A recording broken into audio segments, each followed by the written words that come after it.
What's going on, everybody? It is the one and only Q here from Retro Q Gaming, and we are back with episode 56 of our Quack experimental podcast. Now, most of which, what we have today to talk about is next-gen related stuff. Almost all of it, but some good stuff, some positives, some negatives, but, woo lad, we'll see how it goes. Anyway, let's get started. First up, we want to talk about Madden 21. Now, Q, you're wondering what is going on. What are you talking about Madden for? You don't like EA. You don't like sports. You don't like American Hand Egg. That's right, on all accounts, I don't. But, well, let's talk about it anyway. Madden 21 did show up in the Inside Xbox presentation earlier this week when they were talking about Xbox Series X stuff. Now, to many people's both dismay and surprise, EA has offered a free upgrade option to the Xbox Series X version if you buy the Xbox One version of Madden 2021. But there is a little bit of a caveat in there. We'll get to that now in a moment. So currently, if you buy Madden 2021 on Xbox One before December 31st, 2020, you can upgrade to the Xbox Series X version. Where am I? Oh yeah, Xbox Series X version until March 31st, 2021. Now, of course, it is important to note that many clickbait articles, clickbait YouTubers, clickbait sites are misreporting and misrepresenting this. They're all bashing this for false advertising. Now, before we go any further, of course, I do want to say I am not defending EA in the way many people think. I very, very much hate EA and I don't care about Madden or sports games at all. But they did not misrepresent this. Now, it specifically said when it was listed on the stream, on the video, that there would be terms and conditions and caveats to this upgrade or to this free update and all as well. They were listed at the bottom of the screen, or at least pointed you to a website where you could find the terms and conditions at the bottom of the screen. And they never once referenced smart delivery. Now, if you're not real quick up on what smart delivery is, I'll give you the brief 1, 2, 3 cliff notes of it. Smart delivery is a system on the Xbox Series X where if you have a supported game, developers can opt in to give you a free upgrade or a discounted upgrade or whatever it is.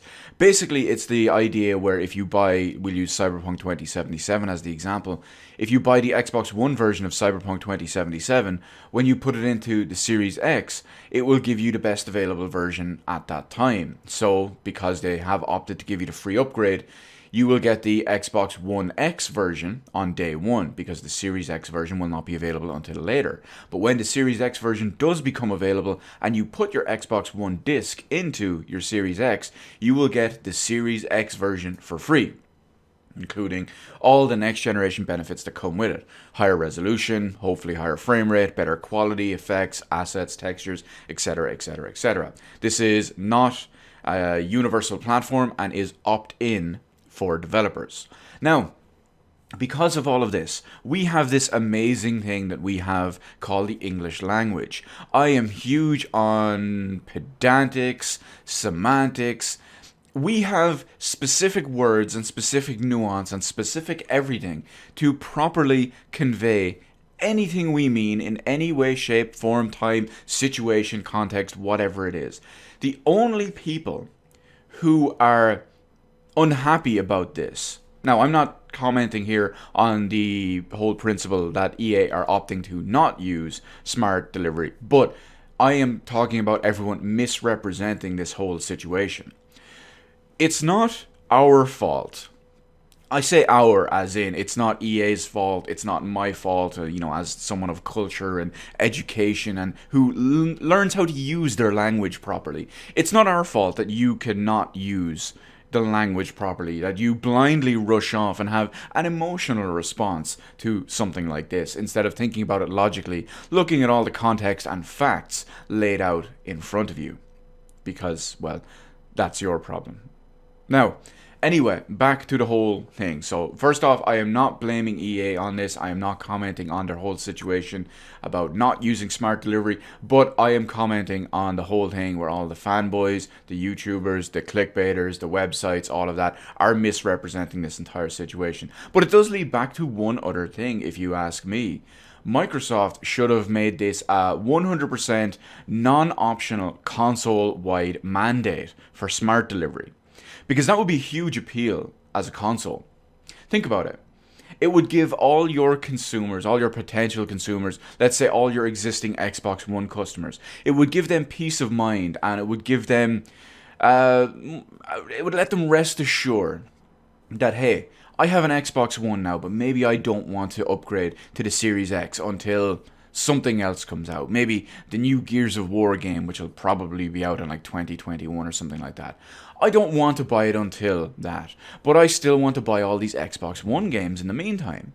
Now, this would let me know and let me be rest assured that when I do purchase an Xbox Series X, or maybe I buy one in advance with this knowledge, that I know I can get the best version, the best console version anyway, because the best version will always be on PC, but they will know they will get the same version of the game through backwards compatibility, or even a potentially upgraded version of their existing games, because there might be a Series X port, and they will get that for free because of this potential system that Microsoft should have done.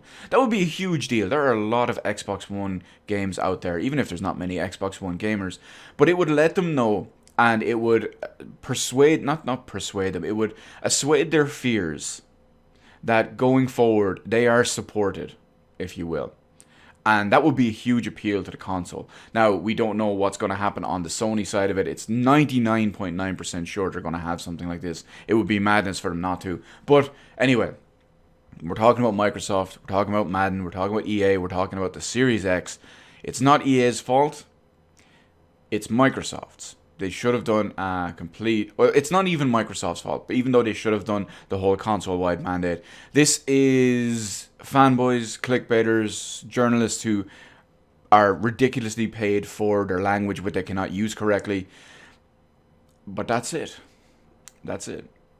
But we'll stick with next gen and Inside Xbox. The next couple of topics are going to be all about that. We're going to have to break it down piece by piece. So, what we're going to look at in this first one here at the moment is next gen and the potential for exclusives, or lack of which, if you will. Now, first off, we're going to look at some console exclusives.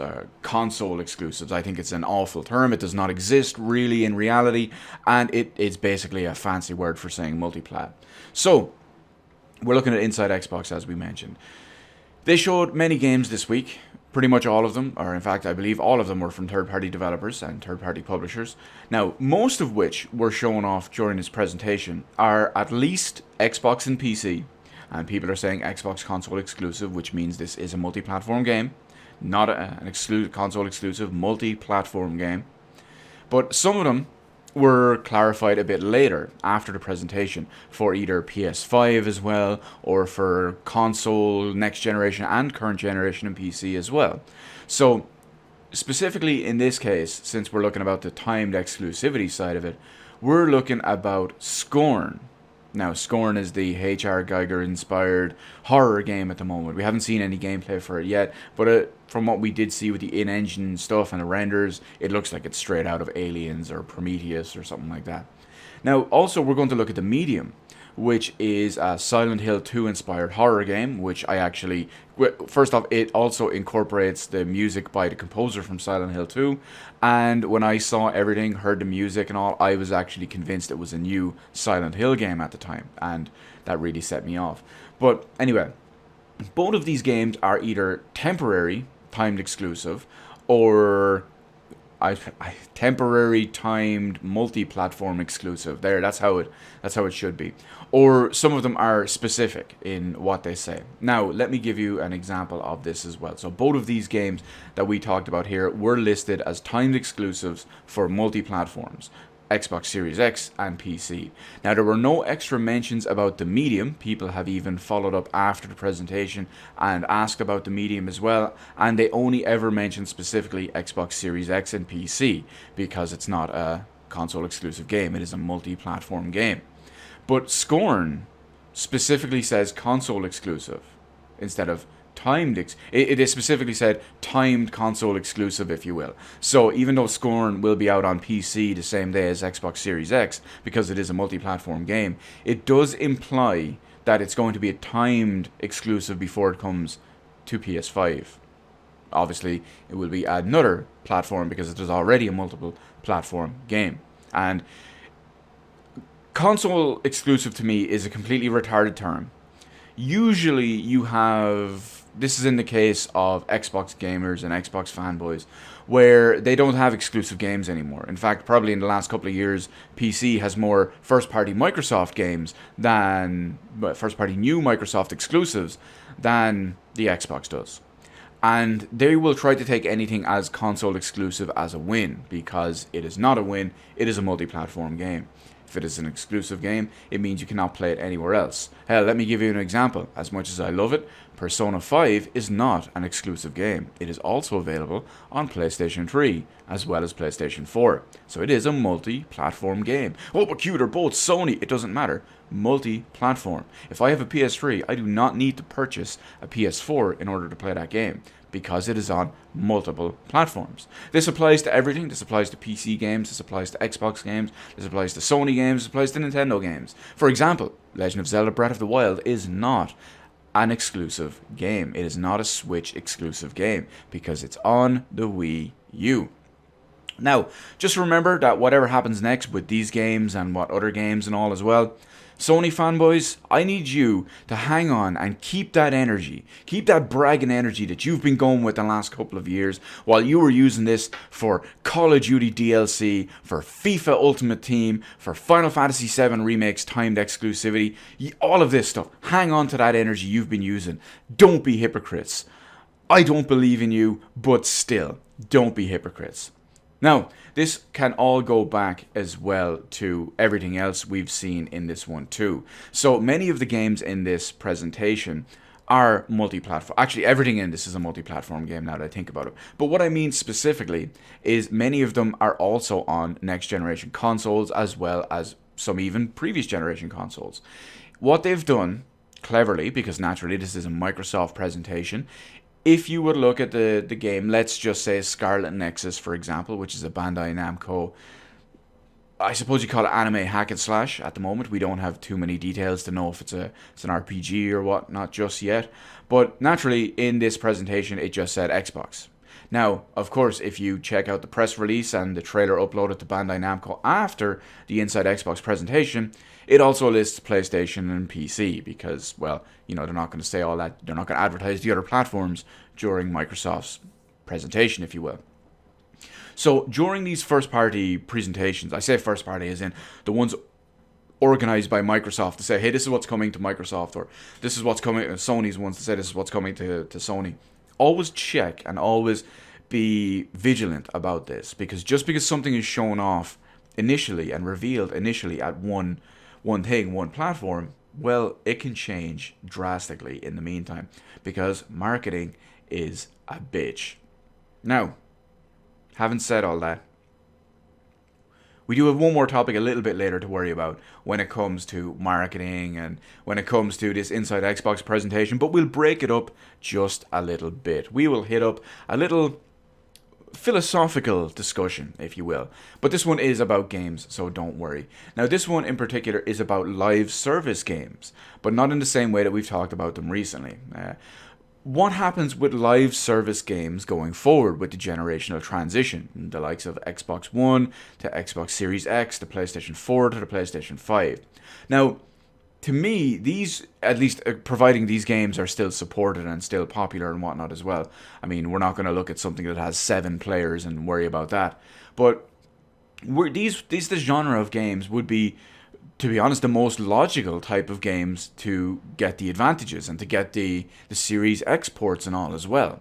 Now, some of them are already confirmed for next-gen updates and all as well. Destiny 2, of course, is getting a next-gen version on both platforms like Xbox Series X and PS5. This is the big one we're going to focus on here now in a minute, but there's also some other ones. Call of Duty Warzone as well, while not properly officially announced in that way, it says it is going to be supporting the next generation, which we can all assume means it's going to be updated. The problem is that they could also say with the likes of, I mean, it's not like they're going to prevent you from playing Warzone on the Xbox Series X or PlayStation 5. At worst, it would just be no updates using backwards compatibility for Destiny 2 or Call of Duty Warzone, because Destiny 2 is getting a confirmed version. So it's interesting in that way when you think about it. Now, the likes of Destiny 2, that is a laughable 30 frames per second on existing consoles. I believe they've mentioned that it will be 60 frames per second on the new consoles. So is it going to be cross-platform in that way? Is it going to be cross-platform with other 60 FPS platforms only, or will it support the 30 FPS outdated platforms as well? So that's an extra bit of stuff to worry about. But what else, when we think of always online and live service games, what else would be viable? The Division 2? Probably not. No one plays that anymore. I wouldn't even count the Division 2 as a live service game, or you shouldn't. But it is always online, which is ridiculous, even if you want to play single player and don't want to interact with any of the multiplayer components whatsoever. But then you have a look at the likes of Rainbow Six Siege, Overwatch, Fortnite, Apex Legends, PUBG. So when you look at these games, now some of these are free to play, some of these are not. Rainbow Six, for example, Overwatch, these are paid games. I believe PUBG is too, but Fortnite is free, Apex Legends is free. I think Apex Legends is free, so I don't pay attention to these games. But it makes sense that games like these would get patches, especially, I mean, Fortnite, it's the biggest game in the world at the moment, except maybe GTA 5.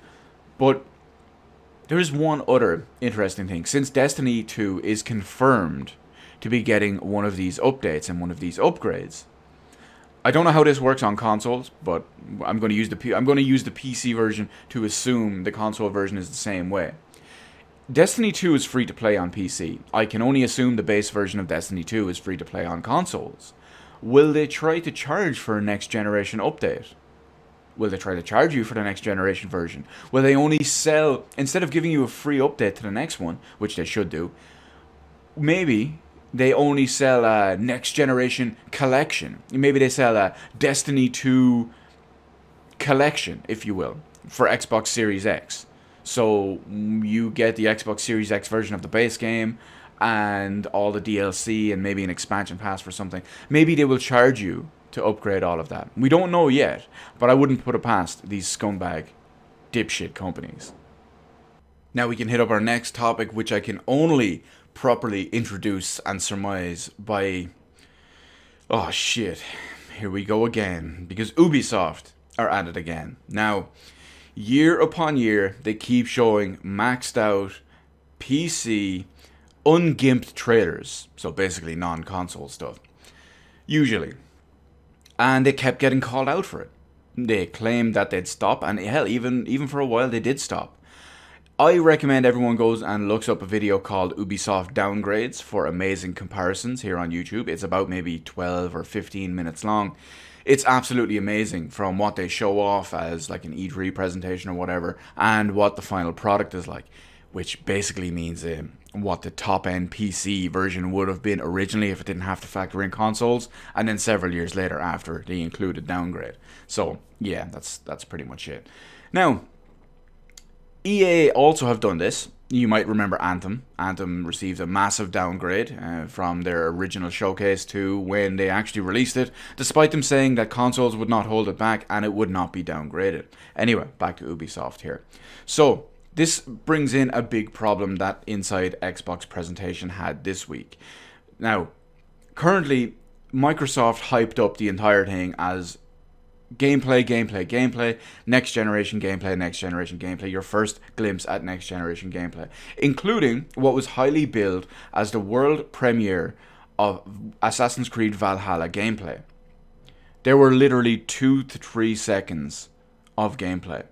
Everything else was cutscenes, everything else was cinematic sequences, or just types of cinematic cutscenes or cinematic automatic sequences. It's absolutely laughable. Fuck off, Ubisoft. And this, let me give you an example. I'm trying to think of a game at the moment. Let's say Gears of War. In Gears of War, when you do a Lancer execution, okay, it cuts into maybe a 2 or 3 second. You're in the middle of gameplay. It cuts into 2 or 3 seconds of an automatic, non-controllable thing, which I wouldn't really call gameplay. Now, if they were to slice out that 2 seconds of cinematic, or whatever you want to call it, and then show that type of thing, maybe show that the chainsaw execution or all the different executions without the actual gameplay aspect of it, that would not be a gameplay trailer. And this is very, very evidenced by the fact of what we're seeing here. Now, Microsoft have actually come out and apologized with, it's like, oh, well, you know, maybe we shouldn't have hyped up for next generation gameplay when we showed 2 seconds of Assassin's Creed. But it also shows a bunch of other ones as well. There were so many different games in this presentation that one had basically no gameplay. Some of them had a few seconds. One game had about 30 seconds of gameplay. But most of them had no gameplay at all, or just several seconds of gameplay. And there's a huge caveat on almost all of that. And that is, pretty much everyone that I can think of showed a giant message on the front of it, which is a huge, it's two huge warnings and red flags. Number one, running in-engine. In-engine is a huge no-no, because in-engine stuff looks better and runs better than actual in-game stuff, because it's all completely scripted and it's all complete. You just render the exact 100% specific things you need, because you know exactly where the camera is looking. You know exactly where the POV cuts off or the FOV cuts off. You know exactly all of this. So in-engine stuff is far not fair to show. And of course, the other part of that message was representative of expected Xbox Series X specs, which means all of this was running on a PC. We already know existing PCs, let alone upcoming ones that will be launching or that will be announced in just a few days, are already outclassing the Xbox Series X, the more powerful of the two consoles. So, this also is huge red flags for what you're getting, especially because it's not real next generation gameplay. Media outlets and all as well have seen stuff legitimately running on Xbox Series X, and they could not show any of that here today. That's a massive red flag.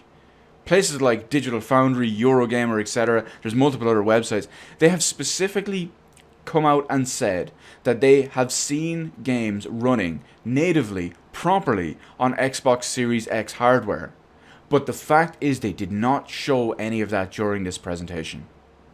Imagine how worrying that is to someone like me. And not only that this all has a knock-on effect as well. They didn't show any of that stuff. It's all on PC and in-engine at the moment. Well, if you go on over to the Microsoft side and you start looking around the details of what is what and what's listed, it's typically what they would send out, what they would say in the presentation, in the Inside Xbox presentation. They would say 4K, they would say 60 frames per second, they would say HDR and Series X and what's the upgrade system? We said it already, smart delivery. They would use these specific terms and buzzwords. And then you go over to the Microsoft website to look at the Series X games, which are not exclusive, remember, they're all multi-plat. But you look at this, and on every single one of these, they have all the same details that they put out. Games would say smart delivery. Games would say 4K. Games would say 60 frames per second.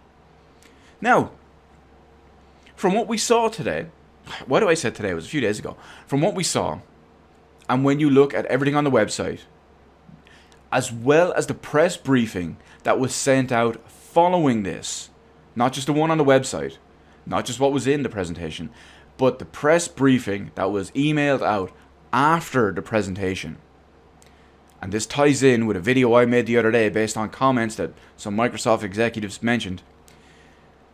Currently, Assassin's Creed Valhalla mentions 60 frames per second 0 times anywhere related to Xbox Series X.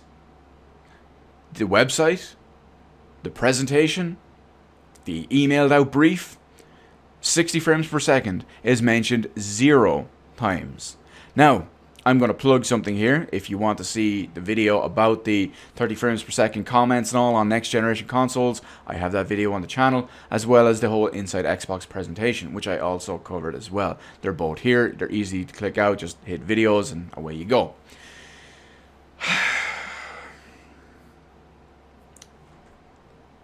What am I supposed to say?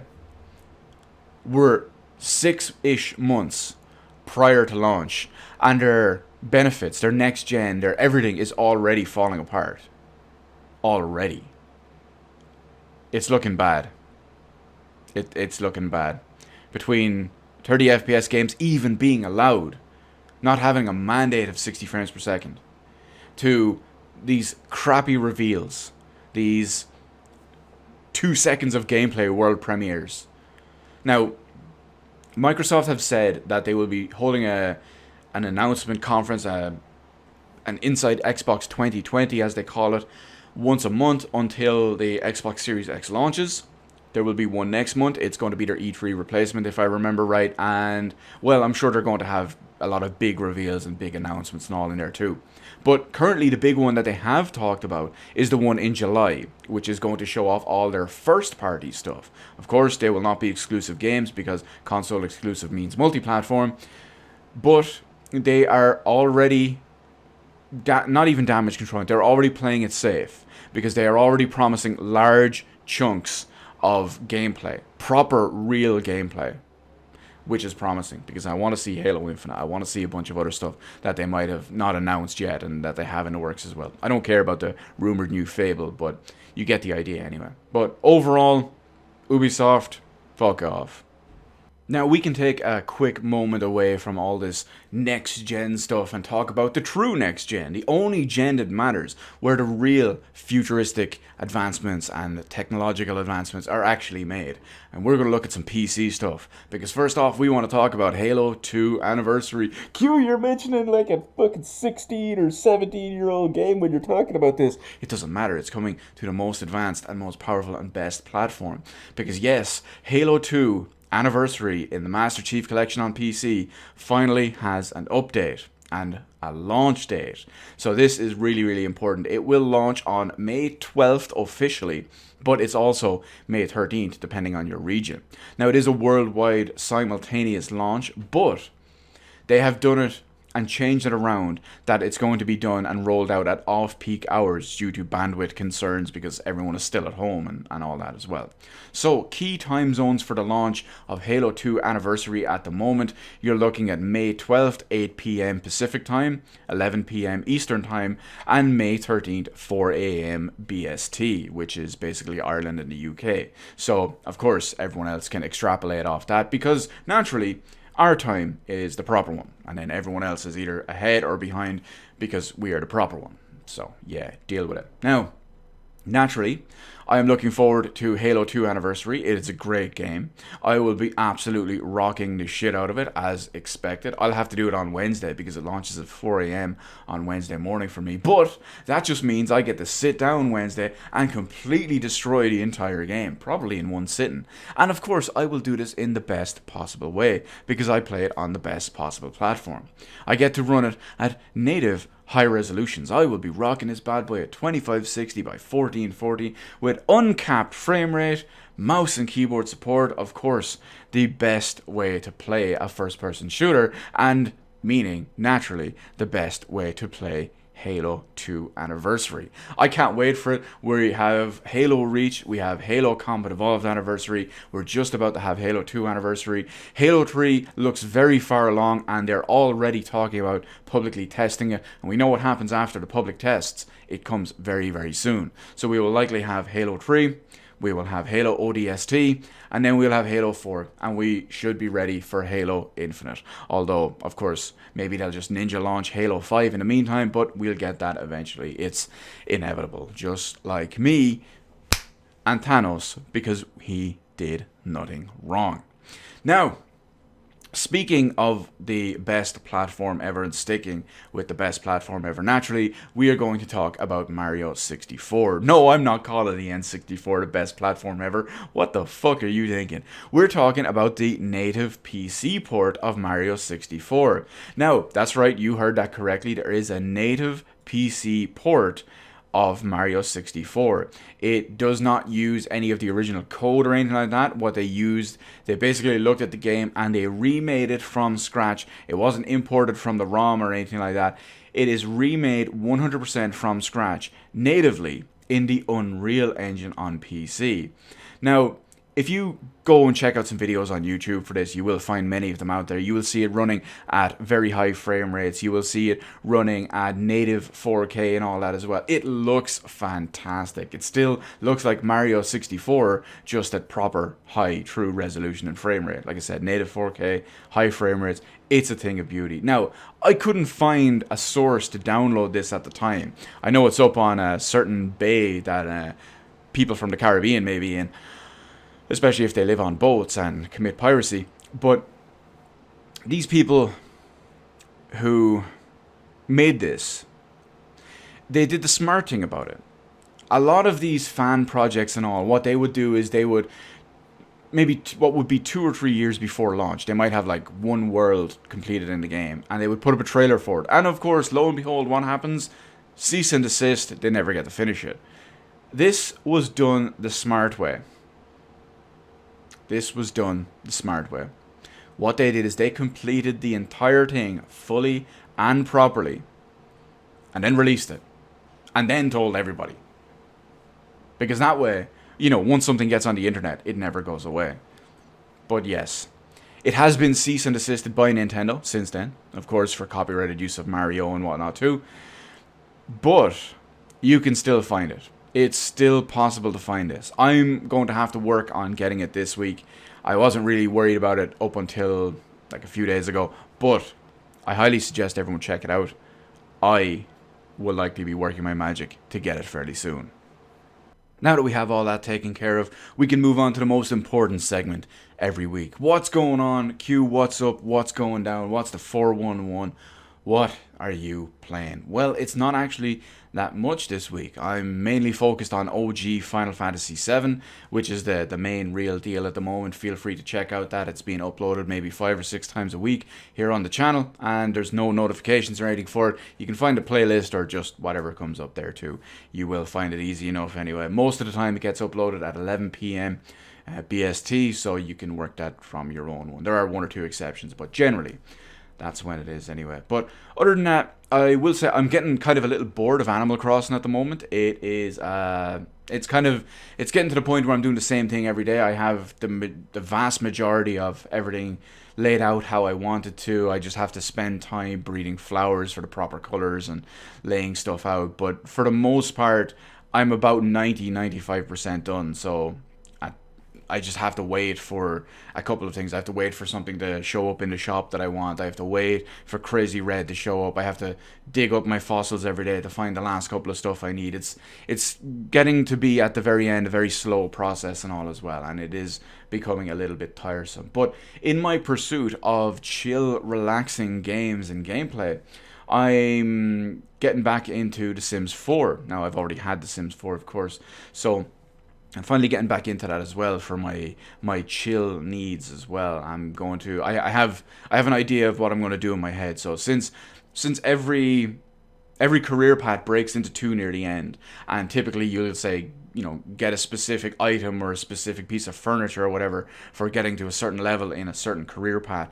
There's 2 people in my family, of course. I am married to an absolutely stunner of a big-titted old wife, and what we're doing is, last night when I was playing, so I was already top of the bodybuilding career for a long time, and then I got it in The Sims, badum tish, and I had her in the athletic pad and I had her on the pro athlete one. So last night I got her up to the max level in that. So we have everything available from there. So now what I'm going to do is I'm going to put both of them on the same new career, and then they can progress up at the same time and split off in different sides, and then repeat until I've done everything and I've unlocked everything. Which means, you know, it's going to be a while, but it gives me a goal. It gives me something to look forward to. And then not only that, but I still have a couple of expansion packs at the time where I can still. I haven't even done a lot of the new content and stuff in those. Like, Jesus, I don't even remember which ones I have at this point. But I was on Origin the other day, and I saw there was one. Let's say there's like a new celebrity one or something like that. Just to use that as an example, I haven't even touched the celebrity style stuff. I'm just going to do all of the jobs, which will in turn level up all of the skills and all as well at the same time.